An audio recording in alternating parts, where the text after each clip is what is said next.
simili in Africa, ha voluto subito elezioni democratiche. Come ci spiega questo? No, there are two dimensions of this thing. The first taking of power was not a question of taking of power. It was an attempt to contain the possibility of an explosion, okay? Because it was a military regime, and we had tasted every aspect of government: socialism, capitalism, one-party state, multi-party state, coups, etc. None of these regimes were accountable to the people. Finally, we ended up with a situation where we had lost faith, the masses had lost faith in civilian democratic government. The masses had lost faith in the military government generals who used to rescue us once in a while. They were also becoming as corrupt as whatever it is. So in effect, what we ended up with, that the country had grown disillusioned with civilian elected governments and everything. The country had grown disillusioned with generals who came to save us. And now the situation was ready for the possibility of an explosion. French Revolution, Russian Revolution, any revolution you've read about, it was a reality in my country. And it was dangerous because very often in some parts of the world, let's say in my part of the world, for instance, it is not the medium of education, the medium of respect, of merit that is used to govern people, but they use the medium of fear to terrorize the people into a state of subjugation. When you use fear, it degenerates into hatred, and hatred can blow up. So the country was on the verge of blowing up. And not that I disrespect the corporals and the sergeants and the lance corporals, but the point is that they were on the verge of now taking over power because the senior officers could not rescue the country.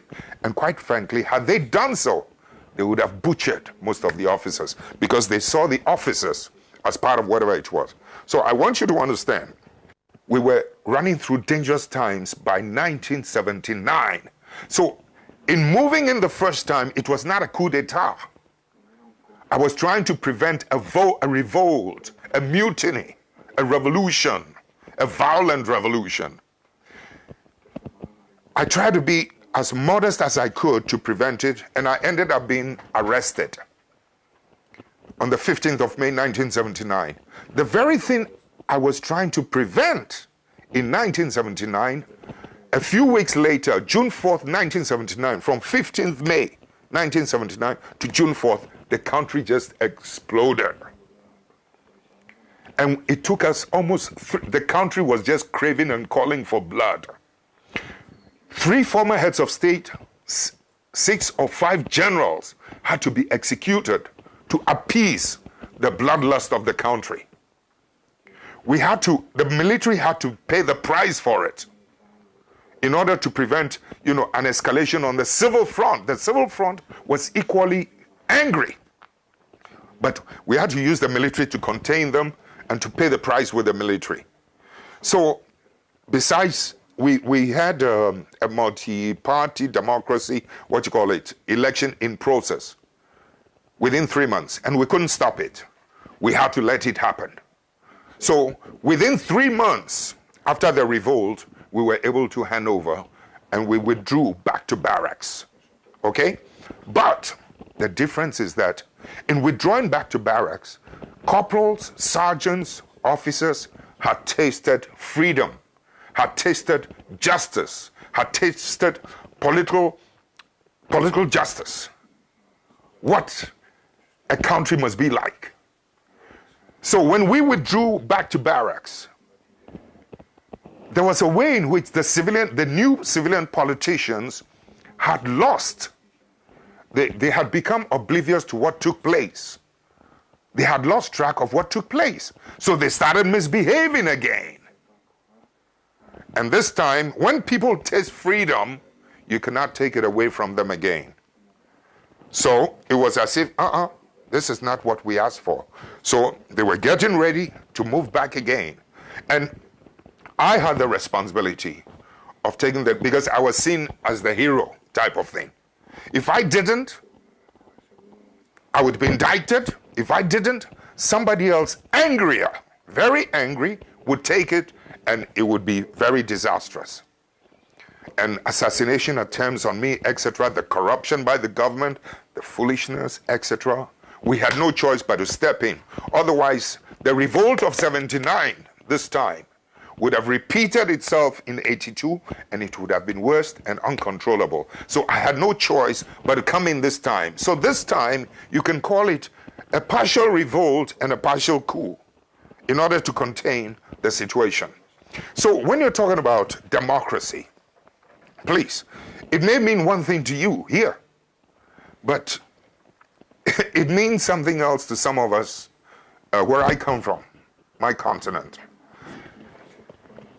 I think in your country, look, let me just cite one little example.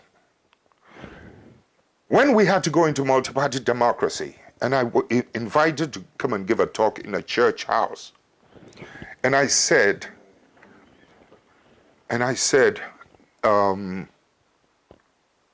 something which shocked our people. I said, I did not fear God. So the whole church was quiet and silent and shocked. And then I said, because I love God.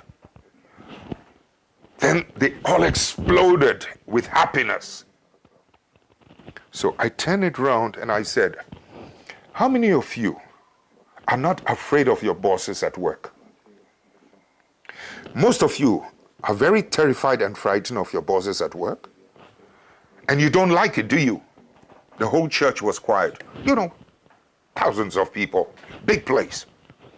And then I went on to say that you're not happy with that, but back at home, your wives are just as afraid of you as you are afraid of your bosses. Your children are afraid of you just as you are afraid of your bosses. Do you like that? Would you not be happier if you had a relationship of respectability between you and your boss, vertically and horizontally? Would you not be happier if your wife and your children respected and loved you? Are you happy with being afraid of your boss? You're not. Why should you be happy with your children and your wife being afraid of you?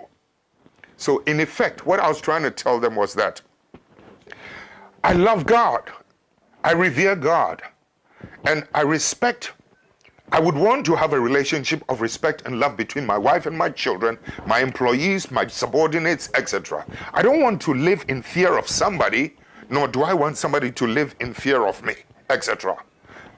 Can you believe that when the election campaign started, intellectuals, politicians were campaigning against me and saying, vote for God-fearing people. Vote for God-fearing people. Don't, as if to say, don't vote for God-loving people.